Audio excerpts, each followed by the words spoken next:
The Team of the Season promo is now expected to start in less than 10 days from when I'm currently recording this video, and that is going to be Friday the 23rd of April. So in this video, we're going to be talking about the first squad that we are going to be seeing, some of the first Team of the Season cards that we could possibly see, and this is going to be, of course, Community Team of the Season. So getting straight into this video now, this is always the first squad that we do see, and usually it does also have a second squad that is also following with it. That is how we usually have it. We have one big Team of the Season squad, and then we do also have maybe a side of a Saudi league or the EFL, another league also that is a little bit smaller that EA classify as a minor league. So that is how we are going to be having it probably again this year. That is how it is every single year. But Community Team of the Season on this week is actually going to have the highest rated and the most excited, the most expensive cards of Team of the Season that we are going to be seeing straight off the bat. So what exactly is Community Team of the Season? We have seen it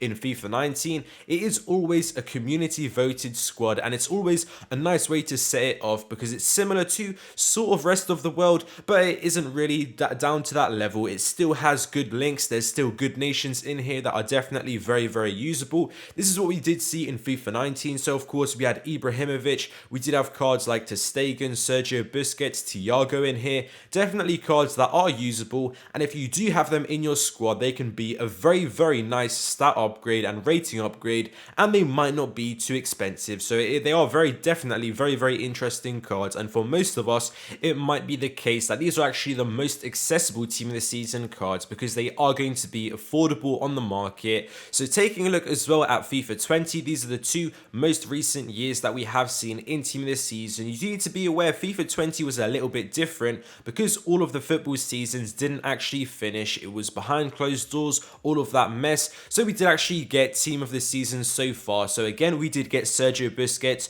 2 times in a row, but we saw Joe Gomez in here, Thiago again, and we did see usable players like Zaha, Felipe Anderson, which was very controversial there. EA Sports probably shouldn't have put Anderson in here, but at the end of the day, it was actually voted, and that is moving on to the next point that we are talking about. There is a shortlist that is done by EA Sports, and it does feature over 100 of the best performing players from around the world. That is how EA Sports describe it. So they collect all of the loads of different players that usually haven't really been maybe noticed as much because they don't actually have any performance-based special cards. So this means informs, man of the match cards, team of the tournament cards, and in FIFA 19 they gave this to players that had completely zero. So for example, this year someone like Declan Rice, he's gone under the FIFA radar even though he has been very consistent, and that was actually the name of this promo before it was Community Team of the Season. It was actually Team of the Season most consistent. So they're playing really good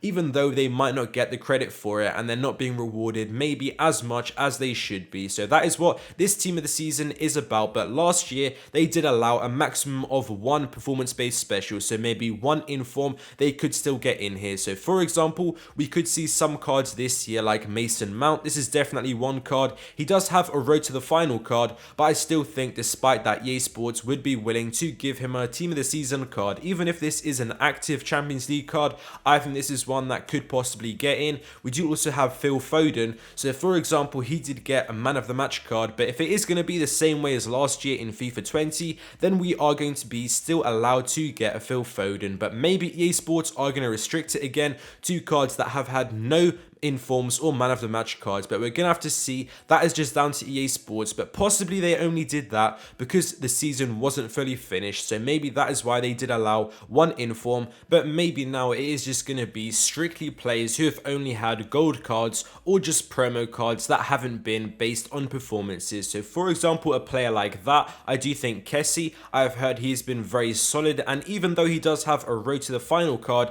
he wasn't chosen to get a road to the final card, but based on his performances. That was just randomly selected by EA Sports, and even to earn the upgrades, it is based on the team performance. It isn't actually solely based on how he individually plays. So I think he would be possible despite whichever way EA Sports want to go. And for example, EA Sports would shortlist KESSIE, Foden, all of these different cards, Declan Rice, Mason Mount, and then they would get added all to a big list. This is literally over 100 cards, and then we are going to be voting. We do vote on FUTWIZ, and we do do also vote on FUTWIZ, EA Sports have generally been sticking to this, and I do think this year FIFA 21 is just going to be the exact same. FUTWIZ and FUTHEAD is where we're going to be voting, and we are going to be able to select a full 23 players, because that is how the full squad, the final squad, is going to be. We're going to get 23 community team of the season players, and there is voting criteria to make sure that it is going to be spread out and balanced. You can only vote for a maximum of 5 players from the same league, so you can't go all full Premier League, so that is good of course, and you need at least 2 goalkeepers, 6 defenders, 6 midfielders, and at least 3 forwards in your side. It is quite interesting that it does also say in the small print that EA Sports can actually make changes to the final 23 at their own discretion, so I do think that is quite funny. I think that's the same thing what we're going to see in FIFA 21 as well when we do get this site. Now the question is, when are we going to be getting this site? We did actually get quite a big clue. Today on Tuesday we did get weekend league player picks added in for Team of the Week 29, which is going to be coming this Wednesday on the 14th. But the main thing is, when EA Sports usually do this, it means that there isn't going to be a promo on that Friday. So maybe Team of the Knockout stage, what we were talking about, perhaps that isn't actually going to be coming. So that would mean that we are going to be seeing maybe community team of the season voting starting already as early as this Friday. So that is going to be Friday the 16th of April. Maybe we could see voting starting. I suppose that is what it's probably going to be. If we aren't going to be seeing a loading screen, then that is all EA Sports can pretty much do, and that would make it ready for Friday the 23rd of April. And maybe we are going to be seeing community team of the season also accompanied by EFL team of the season or Saudi League, something like that. Let me know down in the comments below what you guys think. Thank you guys for watching this video. I hope you guys enjoyed, and I'll see you next time.